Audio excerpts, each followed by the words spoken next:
قبيلكو دبراك أبى الشيء وتذكر نسكو كرتا أي إلهي السور لكن نسكو حميانو كنت قال بانو سكو فانانو وحسكو يالانو سكو قرصنان إلهي تهوي تقالت قبيلته لما كوينات قبيلته وحي قبيلك كجد وانت كل قميصة يعني تخرج وحويانون إلا يسكو كرتو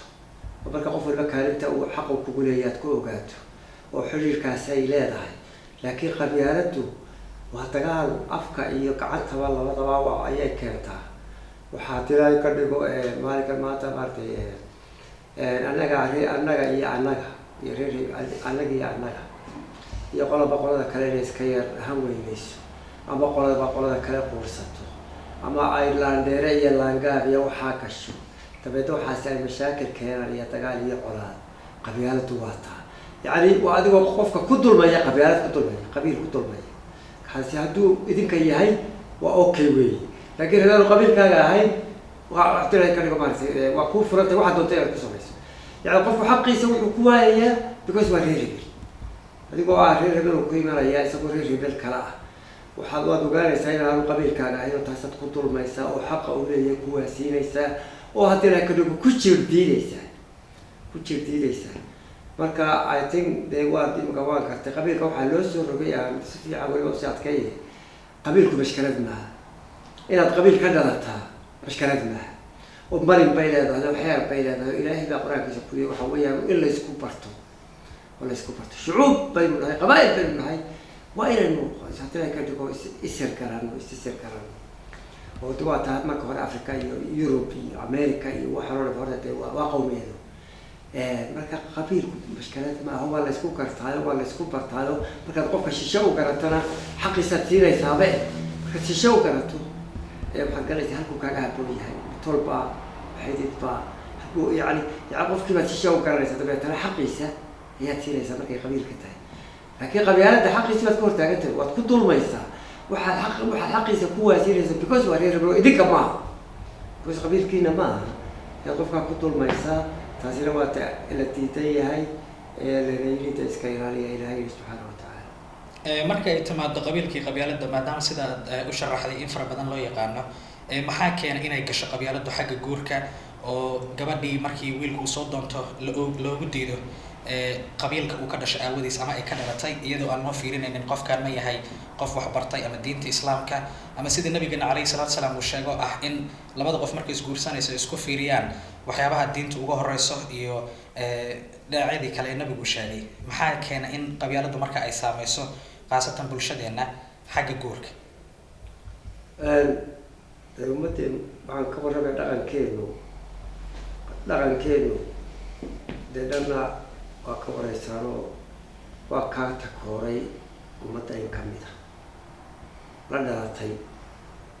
dhalatayoo waxyaabaha lagu fogeynaye lagu hadiraayo ka dhigo lagu takooraya aan haddana wax jira oo xaqiiqo ah oo hubaala loo hayo وأنا كاتب تذكر إنه هاي الصعونة إن قبل إن لا نشيء هدي راي كديكو المالك المال تمارتي وحالاتك هاي سبب لاتك هوري لكرره إلا تسوى دول بقوي قفالة كرره وحدو تكورت قفكاس كلان نهورا كلان واي كلان نشيء حتى ناهم وركي يعني لسودي ودادي هرب دادا دبودي طوال بكرة طوال تدا هدي راي وبتي تسوى جهل وي تسوى دم وي taasi waxay dambiga iyo ilaahay barafta taaqakan ka soo gudbiyo waa jahli aan la malayn karin qaar waxa bara waqti bay wada waqtiga hadii ciyaar joogay markay waqtiga xulay cid barxaatimo la haya qof barxaati ma jiraayo cadeynaya inay waqti xulay ko hadii waqtiga la xulana waqtiga ilaahay baa xalaaliyay xilliyada qaarkood oo marka ay kugu khasabto ee laftaada badbaadada ku jirto waqtiga ilaahay baa fasaxay markaas waxaas waa jahliye waqtiga ma yulin oo taasi waa beer oo wax suura gal ma aha marxaati looma hayo hatta maskaxda iyo aqliyadu way diidantahay haduu cunay basaga cunay ka soo qaadsan kamada jooga cunay awogisi tobraad iyo kii labaatanaad iyo beerahaas ay u jeedaan hay'ad markaa waxa ku tusaysaa in dhinaca kale jahliga haya ka jubada dhexdeeda jahliga ka jira ayay ku tusaysaa war xataa haddii bakti la cunay kari ma cunin maanta ku dhex jooga kowdii qofkaa u xalaale waxaad ku takooto oo sababa oo macquula oo la qaadan karo oo qof damiirlaho wax isku falaya u qaadan karo dee ma jirto mani waxa weylaya daqada markaa kee bukaa waaka adigoo haraan bas tahay haddaad miyi reer kusoo baxdo kulaado waxaan nahay reer gabooyaha oo ay gaajo u dhimanaysa ama haraad u dhimanayso biyahooda cabi maysid marka ayaa bukama isaga bas adiga كود يسوي بيها هو عبية سوق وبشر أهل وسهلا بحور لكن هذه كبدي مركا مشكلة عليك وهاي ساق ما حيصير كود أنا أنا مثلا كمان تقول في سن صار لي دحين وياك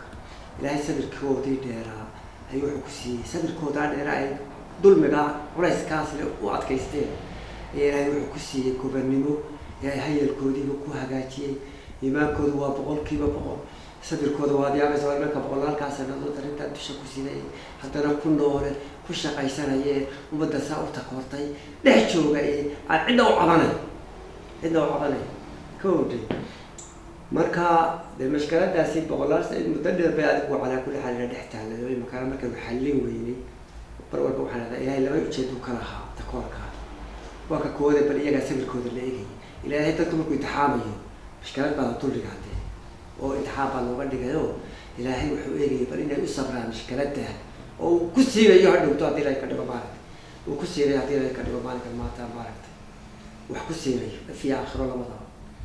innagana wuxuu eegayay bilaynu maalin maalmaha ka mid ah arrintaa ku baraarugno oo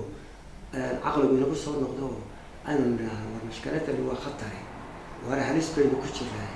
waana ummaddan oo ina dhex joogto inala dhalatay baa dulmigaasi ku dhacayaa waad gabadhaada ugu diidaysaayo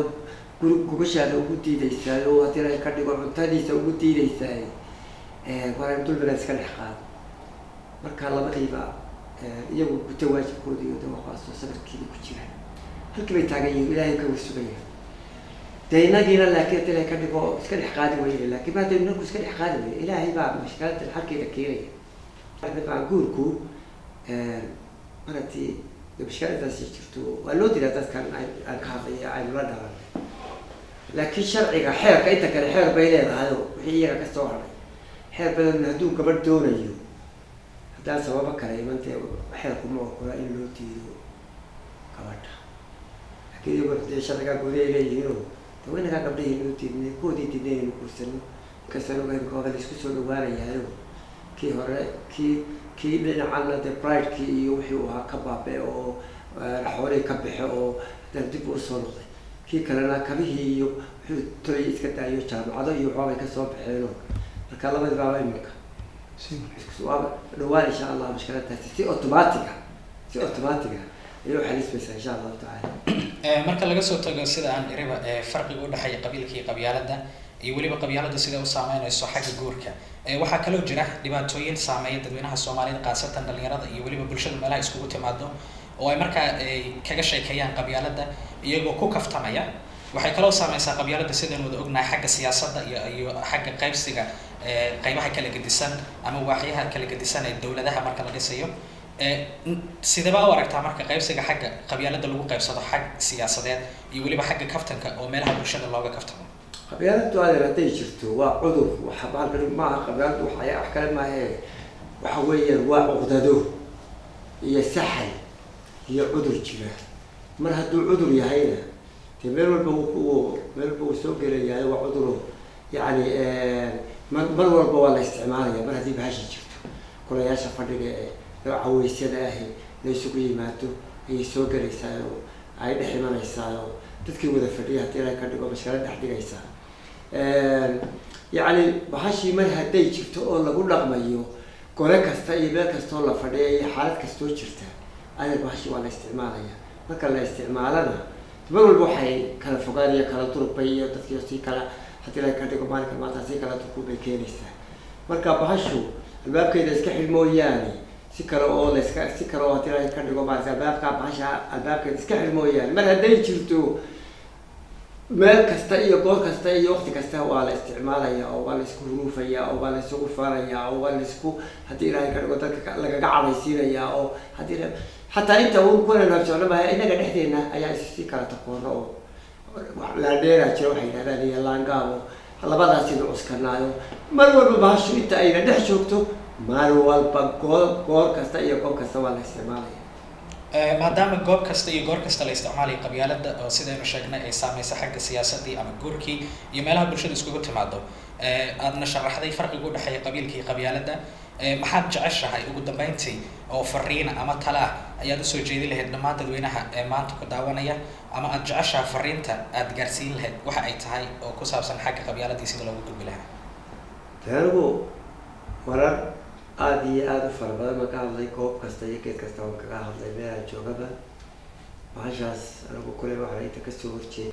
marka dee ummadani weli waxaa socota un wadadii la hayay ay ku dhaqantay laisu dhiibdhiibayay, da-dii tagtaaba da-da yararka ka tegaysay ayaa haddii la ka dhigo oo maaragtay de waa qalab la isticmaalo oo waa qalab haddii la ka dhigo ilaa maanta shaqeynayo dadka dhexdiisa ka jira. waa yar tahay ama kolleyba in yaruba maanta haddii la ka dhigo bahasha aan aaminsanayn, mar haddii inta badan ay aaminsan tahay inta badan ay aaminsan tahay qabyaaladdu waa jiraysaa. mar haddii la aaminsan yahay sababaa dadku dee ku dayn lahaayo, haddii ilaahay la garanayo, haddii islaamnimada la garanayo, haddii ilaahay wuxuu yidhi dee dadku garanayaan oo ay sidaas si fiican u garanayaan dee lama isticmaaleen. laakiin dadka jahli baa haya, diin buu ka dhigtay qabyaaladii. isaga waxaan malaynayaa haddii la diinta iyo qabiilkaaga wuxuu odhanayaa qabiilkayga, oo isaga dee waa u diin, wax kaleba meel kale ha ka dooninay. dadka aaminsan qabyaaladdu diinta waa iyaday diin ka dhigteen.